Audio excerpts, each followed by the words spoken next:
বন্ধুরা কেমন আছেন সবাই? আশা করি খুব ভালো আছেন। বন্ধুরা আমি আজকে একটা ভেটকুল পাতার রেসিপি করব, ওটাই আপনাদের দেখাবো। তো এই দেখুন ভেটকুল পাতা, কেউ বলে খারকুল পাতা। তো এই ভেটকুল পাতার আজকে আমি করব পকোড়া। আপনারা তো অনেক রকমেরই রেসিপি খেয়েছেন, তো এইটা কীভাবে করবো দেখবেন। এটা খুবই সুন্দর খেতে হয়, পাতাটাও খুব টেস্টি। আর এই পাতা দিয়ে যে কোনো রেসিপি করলেও রেসিপি খুব সুন্দর হয়। তো এই যে আমি এখানে এই পাতাগুলো নিয়ে নিয়েছি, ভালো করে ধুয়ে নিয়ে এসেছি। এখানে এই পাতাগুলোকে একটু শুকনো খোলায় সেঁকে নিতে হবে। আর এখানে আমি কিছু মশলা নিয়ে নিয়েছি, এই দেখুন। এই যে এখানে সব মশলা নিয়েছি, এখানে হচ্ছে এদিকে রয়েছে পোস্ত বাটা, এটা তিল বাটা, আর এটা হচ্ছে চার মগজ বাটা, এটা নারকোল বাটা, আর এখানে রয়েছে পোড়া নারকোল, কাঁচা লঙ্কার কুচি, আর এখানে এটা হচ্ছে কাশ্মীরি লঙ্কার গুঁড়ো, আর টমেটো কুচি, আর আছে লেবুর রস দেবো। তো এই আর এখানে বেসন গুলে রেখেছি, এতে কিছু মশলা দেবো, বেসন আর কর্নফ্লাওয়ার এটা গুলো আছে। তো এখন পাতাগুলোকে আগে সেঁকে নেবো, তারপরে রান্নাটা শুরু করবো। তো পাতাগুলোকে সব ডান্ডা সমেত সেঁকে নিয়েছি কড়াতে। তারপরে এই যে ডান্ডাগুলোকে কেটে বাদ দিয়ে দিয়েছি। একটু বড় বড় সাইজের পাতা হলে তবে ভালোভাবে লাই করতে, পকোড়াগুলো তৈরি করতে। তো এবার এখানে আমি দেখুন কিছু মশলা নিয়ে নিয়েছি, আগে এই মশলাগুলো দেখিয়েছি। তো এগুলো সব এবার একসাথে মেখে নেবো। এই টমেটো কুচি, কাঁচা লঙ্কা কুচি, এখানে নারকোল পোড়া, নারকোল বাটা, আর এখানে হচ্ছে কাশ্মীরি লঙ্কার গুঁড়ো, এটা পোস্ত, এটা তিল, এটা হচ্ছে চার মগজ। তো এখানে লবণ আছে। এগুলো সব একসাথে একটু মেখে নেবো। এতে একটু লেবুর রস দিয়ে দেবো, লেবুর রস মাখিয়ে নিলাম। সামান্য চিনি দিতেও পারেন, আমি দিচ্ছি না। এটা একটা পুর মতো তৈরি করে নিলাম। এবার এখানে যে এই চামচে 3 চামচ বেসন আর 1 চামচ কর্নফ্লাওয়ার এই গুলে আর রেখে দিয়েছিলাম। এর মধ্যে একটুখানি হলুদ গুঁড়ো, স্বাদ মতো লবণ আর কাশ্মীরি লঙ্কার গুঁড়ো একটু দিয়ে দিচ্ছি। এটা মিশিয়ে একটু রাখছি। এবার এই যে একখানা এরকম পাতা নিয়েছি, আর এখানে এই যে একটা পুর তৈরি করে নিয়েছি। এবার এই পুর এর মধ্যে একটু দিয়ে দেবো।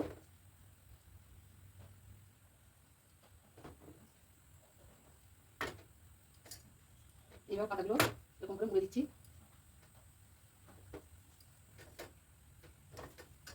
ওপাশ থেকে এরকম মুড়ে দিলাম, এরকমভাবে করে নিয়েছি।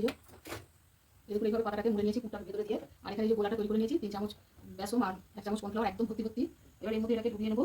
পাতাগুলো একটু ভেজে নিতে হবে, সেঁকে নিতে হবে, কারণ বর্ষারই বা যে কোনো সময় এই পাতা করলে, যে কোনো রেসিপি করলে একটু ভেজে নিতে হয়, তাহলে এবারে যদি ফুটফুটে ভাব থাকে সেটা কেটে যাবে।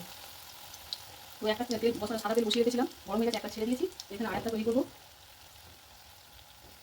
এই একটু বড় বড় পাতা নিতে হবে, তাহলে একটু দিতে অসুবিধা হবে। আর একটা পাতার মধ্যে এই একটু খানিকটা দিয়ে দিচ্ছি। এই পাতাটা এই পাশেরটার উপর ঢাকা দিয়ে দিচ্ছি।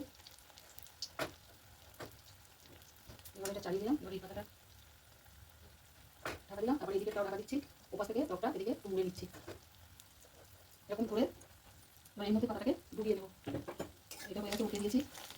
মাঝারি আঁচ করে দিয়েছি, আঁচটা বেশি জোরে দিলে হবে না, একটু মাঝারি আঁচ আস্তে আস্তে ভেজে দিতে হবে। একটা দিলাম, তো এখানে তৈরি করে রেখেছি, আরেকটা এটাও দিয়ে দেবো।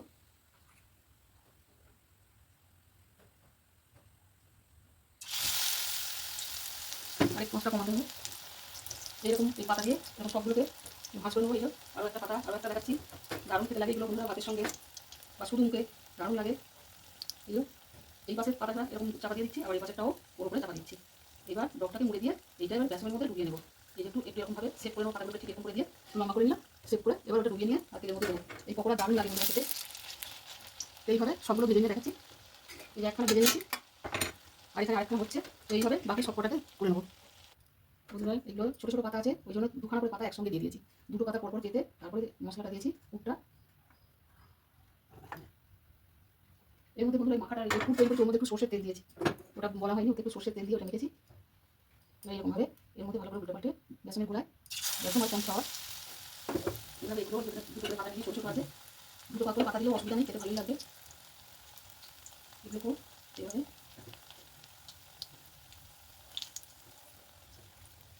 মশলা চলে এসেছে। এরকমভাবে আরও একটা আছে, এভাবে সেঁকে নেবো। মাঝারি আছে, অল্প অল্প বেশ আস্তে আস্তে ভাজতে হবে, তাহলে ভেতরে পুরটাও ভালো করে সেদ্ধ হয়ে যাবে। ওপরটা মরমরে থাকা, ভেতরটা নরম মতো পোস্ত তিল নানারকম যে দেওয়া আছে, নারকেল বাটা দারুণ টেস্ট হবে খেতে। এই যে বন্ধুরা ভেটকুল পাতার পকোড়া বা খারকুল পাতার পকোড়া আমার রেডি হয়ে গেছে। এই দেখুন কত সুন্দর হয়েছে, এগুলো একদম খটখট করছে। দেখুন এগুলো খটখট একদম। আর বেশ অল্প আছে, আস্তে আস্তে ভেজে নিতে হবে, তাহলে ভেতরটাও খুব সেদ্ধ হয়ে যাবে, দারুণ টেস্ট হয় বন্ধুরা, অবশ্যই আপনারা খেয়ে দেখবেন। আর এতে লেবু রস দেওয়ার জন্য আর কোনো ফুটফুটে মুখ যে চুল কাঁটো সব কিছু হয়নি। এই দেখুন ভেতরে যে এটা রয়েছে পুরটা, তো দারুণ খেতে লাগে। অবশ্যই আপনারা এইভাবে করে খাবেন। তো আজকের মতো রাখছি বন্ধুরা, আবার আসবো অন্য কোনো রেসিপি নিয়ে। কেমন লাগলো অবশ্যই জানাবেন। তো আপনারা ভালো থাকুন। জয় গুরু, জয় মাতা।